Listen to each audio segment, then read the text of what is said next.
Ever wondered which films of the 1970s bombed so badly they entered cinematic infamy? From surreal art house nightmares to star-studded spectacles gone wrong, we're counting up the 20 worst movies of the decade in ascending order. Each entry unpacks the story, genre, cast, and the financial and audience disasters that turn these titles into legendary flops. If you're ready to witness Hollywood's most jaw-dropping failures, smash that subscribe button and join us on this explosive countdown. Number 20. The Holy Mountain. Alejandro Jodorowsky's The Holy Mountain is an acid-soaked fever dream that promised a metaphysical revelation but delivered sheer bewilderment. Ostensibly an odyssey of the alchemist and 9 symbolic figures climbing a sacred peak to confront ego and rebirth, its plot dissolves into an exasperating barrage of pagan ritual, nudity, and inexplicable tableau after tableau. As a surrealist fantasy, it boasted zero A-list draw. Jodorowsky himself plays the lead, flanked by an ensemble of non-actors plucked from the avant-garde art scene. Critics savaged its 3-hour runtime, treacly spiritual lectures and brutal imagery as pretentious and impenetrable. On a modest production budget just shy of $1 million, distributors struggled to find theaters willing to screen a film that audiences found offensive, incoherent, or simply dull. Its 2-week U.S. run barely scraped $250,000 at the box office before being yanked, leaving investors nursing 6-figure losses. Word of mouth did nothing but warn cinephiles away, branding it a self-indulgent slog rather than the transcendent revelation Jodorowsky pitched. Today it enjoys a cult niche among experimental film obsessives, but its epic financial bleed and near-universal rejection in 1973 cemented The Holy Mountain's place as the decade's most spectacular art house debacle. Number 19. Myra Breenidge. Gore Vidal's uproarious novel. Myra Breenidge seemed tailor-made for cinematic scandal, but Michael Sarne's 1970 adaptation crashed and burned in spectacular fashion. Raquel Welch headlines as the transgender anti-heroine who infiltrates Hollywood's power circles, accompanied by a bizarre supporting cast including John Huston and Rex Reed in campy drag. What was pitched as a razor-sharp satire instead came off as a shaggy dog mess, with muddled tone, wooden performances, and a script that couldn't decide whether to shock, woo, or amuse. Critics panned every aspect. Welch's bravura presence was undercut by clumsy direction, Huston's cameo veered into self-parody, and Vidal himself disowned the screenplay for its corruption of his sly wit. Despite an $8 million price tag, Myra Breenidge limped into theaters with little advance buzz and flopped to the tune of under $2 million in U.S. rentals. Audiences recoiled at its jarring swing from bawdy humor to pseudo-philosophical pronouncements, and word of mouth sealed its fate as one of the era's most notorious flops. In converting its cult potential into a cautionary tale of unbridled ambition, Myra Breenidge remains a textbook example of Hollywood misjudging both its material and its audience. Number 18. Sabriski Point. Michelangelo Antonioni's English-language debut, Sabriski Point, traded his trademark existential minimalism for sun-bleached psychedelia. But audiences found it empty, pretentious, and painfully slow. Centered on a radical student on the run and his star-crossed romance with a telephone operator, the film relies on languorous montages punctuated by fiery explosions and Pink Floyd's spacey score. Mark Frechette and Daria Halprin, fresh faces plucked from Italian acting class, lacked the charisma to sustain such a vapid narrative. Their two-dimensional chemistry only highlighted the film's thin emotional core. Reviews dismissed its 100-minute runtime as a series of art school exercises. There was no real story, only tableau and turgid ideological posturing. With a reported budget north of $5 million, distributors sank huge sums into promotion, only to see box office receipts under $1 million in the U.S. By the end of its brief theatrical stint, Sabriski Point had hemorrhaged millions, its name synonymous with vanity project folly. Today it's cited in auteur theory classes, but in 1970 it was a crushing misfire that reminded Hollywood that even a celebrated director isn't immune to commercial oblivion. Number 17. Song of Norway. Song of Norway arrived on screens promising a ravishing musical biography of composer Edvard Grieg, but it struck audiences as a tedious, saccharine slog. Directed by Andrew L. Stone, this lavish biopic chronicles Grieg's rise from Norwegian farm boy to international sensation, complete with orchestrated renditions of morning mood that felt stilted rather than stirring. Toralv Marstad's earnest turn as Grieg and Florence Henderson's genteel portrayal of his love interest couldn't rescue a screenplay that tiptoed through country backdrops, heavy with faux folkloric sentiment. By 1970 standards, its $12 million budget seemed justifiable until the cameras rolled. Critics blasted its syrupy tone, predictable arc, and sluggish pacing, dubbing it a musical that forgot to sing. With word of mouth drained to a trickle, Song of Norway limped to under $3 million at U.S. box office, netting one of the decade's largest deficits. Beyond its financial bloodbath, audiences rejected its bland romanticism at a moment when Hollywood brimmed with counterculture energy. Today, this grand flop serves as a reminder that even classical geniuses need modern spark to translate on screen, and that big budgets alone can't buy audience engagement. And number 16, Beyond the Valley of the Dolls. Advertised as a scandalous follow-up to 1967's Dolls, Russ Meyer's Beyond the Valley of the Dolls blew past the camp meter, but crashed as a bona fide hit.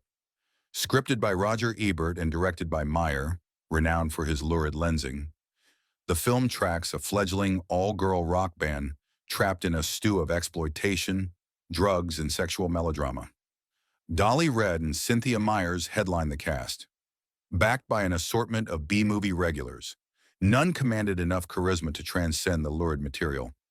Fans of Meyer's cult work might have relished the over-the-top gore and exploitation, yet mainstream audiences recoiled from its sleazy tone and questionable artistic ambition. Despite a modest $1 million production cost, Beyond the Valley's U.S. rentals barely cleared $2 million, hardly a knockout in a year crowded with blockbusters. Critics spat fire. Its disjointed editing, shrill performances, and mismatch of satirical ambition versus erotic exploitation made it a chaotic mess. Though it achieved after-hours cult status in grindhouse cinemas, its initial theatrical run left investors in the red and reinforced the brutal reality that shameless sensationalism doesn't guarantee profit. Number 15, Hercules in New York. This fish-out-of-water comedy opens with Hercules, Olympus's strongest demigod, unceremoniously banished to modern Manhattan by an infuriated Zeus. Fresh from his Mr. Universe triumph, Arnold Schwarzenegger towers over every New York street set, but his thick Austrian accent and frozen delivery cripple every attempt at wit. Director Arthur Allen Seidelman leans hard into slapstick and low-rent special effects, yet the script offers little beyond awkward punchlines and misfired visual gags. Hercules' quest to learn humility dissolves into a series of one-note sketches, chasing thugs in togas, wrestling in a pizza parlor, none of which cohere into a satisfying narrative. With a shoestring budget of roughly $300,000, producers cut corners on post-production dubbing and location permits, leaving the film with an unmistakable shoebox aesthetic. Marketing leaned heavily on Schwarzenegger's future star physique, but savvy viewers sniffed out a sloppy novelty act. When it lumbered into theaters in July 1970, critics derided it as painfully amateurish and utter nonsense, and word of mouth sealed its fate. The film scraped together just $445,000 domestically, barely enough to cover shooting costs, and sank its backers into red ink once advertising and distribution fees were tallied. Hercules in New York stands as a cautionary tale. Even a future action legend couldn't muscle his way out of a miscast role in a script that mistook raw brawn for acting talent. Number 14, Exorcist II, The Heretic. Attempting to exorcise the Exorcist's towering legacy, John Borman's sequel veers from demonic dread into surreal mysticism, and audiences recoiled. Picking up 5 years after Regan McNeil's original ordeal, Linda Blair reprises her role under the tutelage of skeptic Dr. Gene Tuskin. Instead of lean, visceral terror, Viewers endure rambling lectures on astrology, metaphysical flashbacks, and patchwork archive footage. Burton's gravitas sputters against a script that can't decide between horror, philosophy, or art house experiment, while James Earl Jones appears in cryptic cameos that feel tacked on. A reported $14 million budget ballooned as Borman chased otherworldly visions, but the scare factor was lost in translation. Despite heavy promotion and midnight screenings, U.S. rentals stalled under $10 million. Critics branded it an incoherent ghost story and a pretentious sermon with no soul, and audiences fled theaters after the first weekend. The Heretic's financial sting left studio executives skittish about horror follow-ups and proved that name recognition and star power can't exercise a fractured narrative or misguided ambition. Number 13, Valentino. Ken Russell's extravagant biopic of silent screen icon Rudolph Valentino promised glittering glamour but delivered garish excess. Ballet legend Rudolf Nureyev dons Valentino's reins, tracing his ascent from Venetian dancer to Hollywood's epitome of romantic allure. Lavish recreations of desert escapades and chic dance sequences showcase Nureyev's grace, yet his reserved English delivery and stilted line readings shatter the illusion. Leslie Caron and Michelle Phillips lend elegance as Valentino's lovers, but Russell's swooping camera flourishes, dancing statues, melting sands, clash with the film's biographical beats. Test screenings sputtered, prompting EMI to curtail wide distribution despite a $6.5 million budget. When Valentino premiered, it grossed just over $2 million domestically, leaving a two-thirds gap on production outlays. Critics panned it as visually overripe and emotionally hollow, while audience word-of-mouth condemned the tonal roller coaster of high camp and solemn drama. The project's collapse underscored a key lesson. Even storied subjects need clear narrative focus, and lavish set design can't mask a biopic that loses its emotional center. Number 12, The Swarm. Disaster film impresario Irwin Allen assembled an all-star roster: Michael Caine, Catherine Ross, Henry Fonda, Olivia de Havilland, to battle a killer bee invasion, yet the swarm buzzed straight into oblivion. Chasing multiple plot threads, rural beekeepers, CDC scientists, military task forces, the story never coalesces, leaving viewers swarmed by scattershot character arcs. Allen's signature shaky cam and bombastic score overwhelm any sense of genuine peril, and the screen writhes with rudimentary bee miniatures that elicit groans rather than gasps. The $11 million budget soared amid exotic location shoots and real bee stunts, but the payoff evaporated at the box office. Domestic gross barely topped $10 million. Critics mocked its campy horror and melodramatic chaos, and audiences expecting nail-biting suspense bailed by week 2. The Swarm's commercial sting left Paramount reeling and reaffirmed that spectacle without narrative backbone yields nothing but empty hives. Number 11, Sgt. Pepper's Lonely Hearts Club Band. In a high-concept tribute to the Beatles' landmark album, director Michael Schultz convened Peter Frampton, the Bee Gees, Steve Martin, and a cavalcade of cameos for a surreal musical fantasy. Frampton's Billy Shears sashays through psychedelic sets singing "Lucy in the Sky with Diamonds," while Steve Martin mugged as the pompous Lord Haversham in the Bee Gees' attempt rousing 60s harmonies. Yet the film's tone careens wildly between jubilant concert interludes and ham-fisted morality skits, failing to strike a coherent chord. Behind the scenes, elaborate $8 million Art Deco sound stages and lavish costumes bled the budget dry, but ticket sales never followed. U.S. gross stalled under $4 million. Critics derided it as Beatles karaoke disaster and a kaleidoscopic car wreck of musical cliches. While Beatles purists decried the sacrilegious reimagining of beloved songs, distributors quietly pulled it from screens within weeks, and investors were left nursing steep losses. Sgt. Pepper's Lonely Hearts Club Band stands as proof that tapping into nostalgia demands reverence and narrative clarity, without which even the most colorful spectacle can't drum up box office success. Number 10, The Island of Dr. Maro. The Island of Dr. Maro promised a chilling fusion of horror and science fiction, but delivered laughable carnage. Adapted from H.G. Wells's novel, the plot charts a deranged scientist creating grotesque human-animal hybrids on a secluded island. Director Don Taylor assembled stars like Burt Lancaster, Michael York, and Barbara Carrera, yet none could rescue a half-baked script. Lancaster's gravitas and York's sincerity were overshadowed by studio-mandated edits that gutted crucial character development. The budget swelled over $3 million as executives demanded more spectacle, only to reveal rubbery monsters and awkward animatronics. When The Island premiered in summer 1977, theater owners balked at its bleak imagery and scantily camouflaged subplots. Ticket sales slumped, with U.S. rentals barely passing the $1 million mark after 2 weeks. Critics derided its pace as glacial and its effects as cheesy, calling it a Frankenstein's folly in leading trade papers. Horror enthusiasts panned the sluggish tension, while sci-fi fans lambasted the film's incoherent world-building. Marketing plastered Lancaster's name across lurid posters, yet star power failed to lure audiences. The truncated 80-minute TV cut further mutilated narrative coherence, cementing the film's rotten reputation. Dr. Moreau's cinematic experiment left investors writing off six-figure losses and shelving calls for sequels.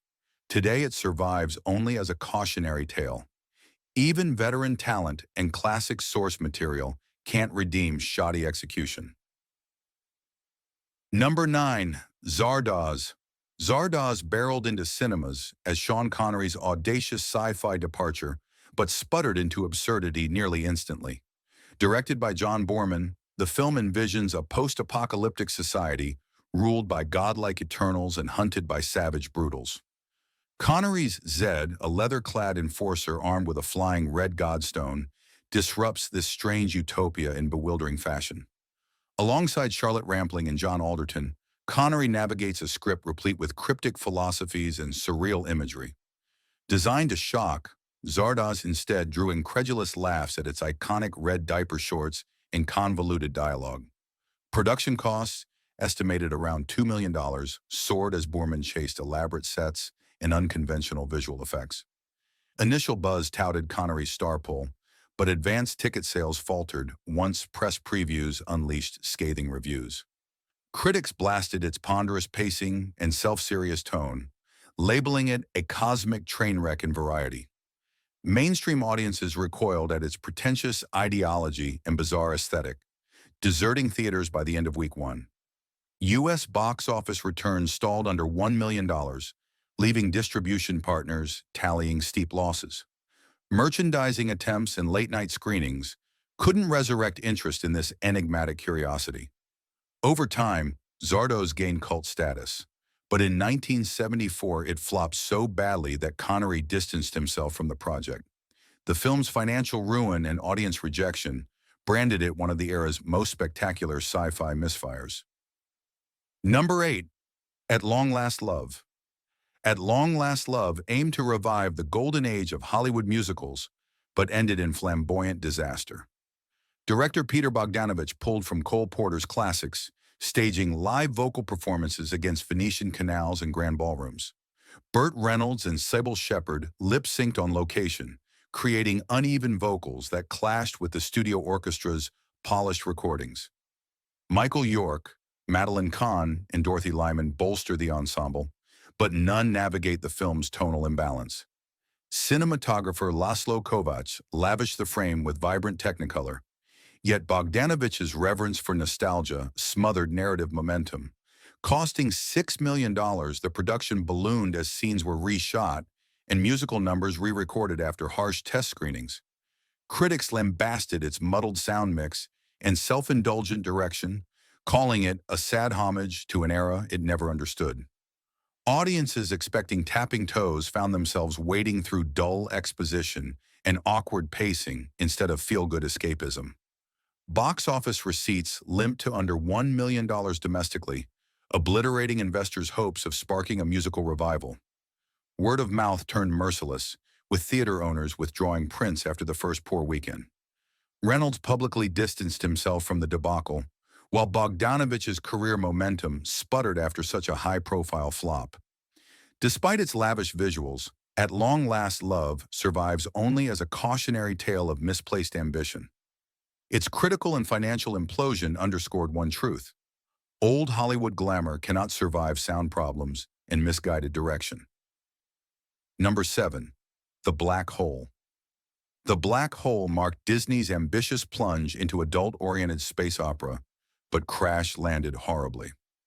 Helmed by Gary Nelson, the film follows the crew of the spaceship Palomino, discovering a mysterious vessel trapped beside a massive singularity. Veteran actors Robert Forster, Yvette Mimieux, Maximilian Schell, and Ernest Borgnine anchor the cast yet struggle against a bloated script. Early trailers touted groundbreaking visual effects and philosophical stakes, but the final product felt derivative of 2001, A Space Odyssey. Production costs soared to $20 million thanks to elaborate sets, pioneering CGI experiments, and large-scale practical effects. Disney's marketing blitz promised cosmic spectacle, yet audiences balked at the film's dour tone and glacial pacing. When The Black Hole premiered in December 1979, domestic box office returns hovered around $35 million, barely covering production outlays. Critics savaged it as a dull, ponderous space slog and a black mark on Disney's record. Fans lamented hollow characters and haphazard plotting that undermined any genuine suspense. Internal clashes between Disney executives demanding lighter moments and the director's darker vision left the narrative torn in two. The resulting tonal tug-of-war confused audiences and fractured storytelling coherence. Its notorious financial underperformance and lukewarm reception extinguished Disney's early hopes for a blockbuster space franchise. Number 6. The Car. The Car roared into theaters as a slick horror thriller about a driverless automobile on a murderous rampage across the American Southwest. Directed by Elliot Silverstein, the film stars James Brolin as a beleaguered sheriff desperate to stop the seemingly possessed black sedan. Kathleen Lloyd provides tender, emotional stakes as the hooker-turned-teacher caught in the car's path, lending genuine warmth to a cold premise.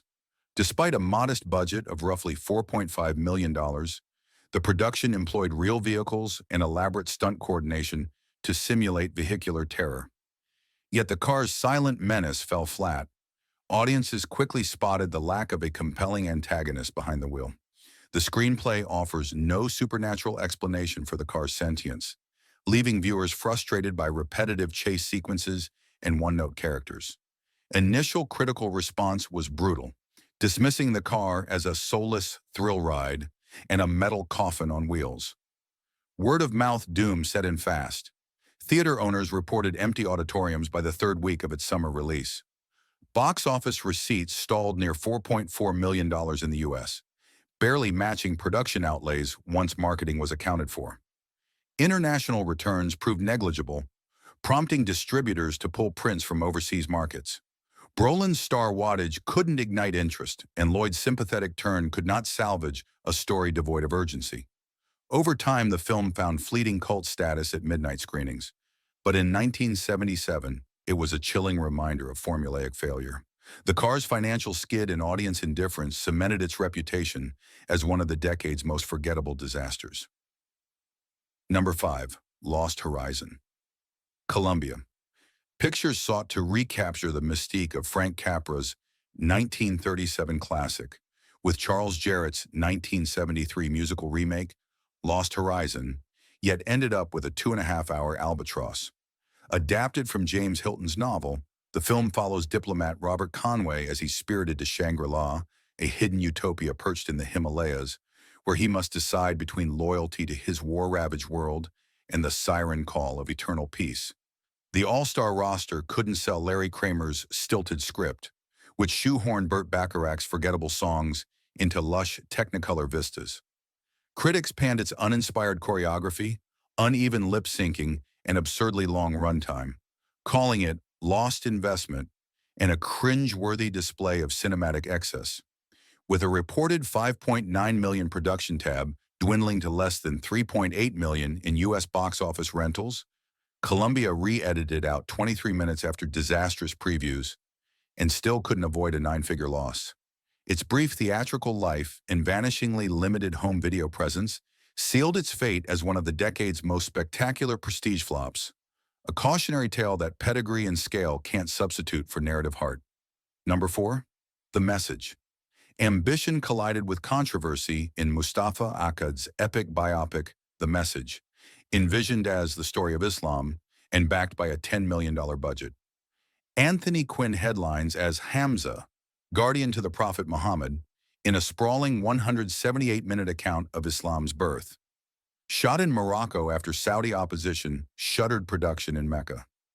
Religious authorities vetted every word, yet rumors of Peter O'Toole and Charlton Heston leading riots in Karachi painted the shoot in blood and fear. Despite meticulously crafted desert vistas and a star-studded ensemble, theaters balked at 11 death threats, detached marketing, and a 198-minute Arabic cut, while U.S. rentals stalled at around $2 million.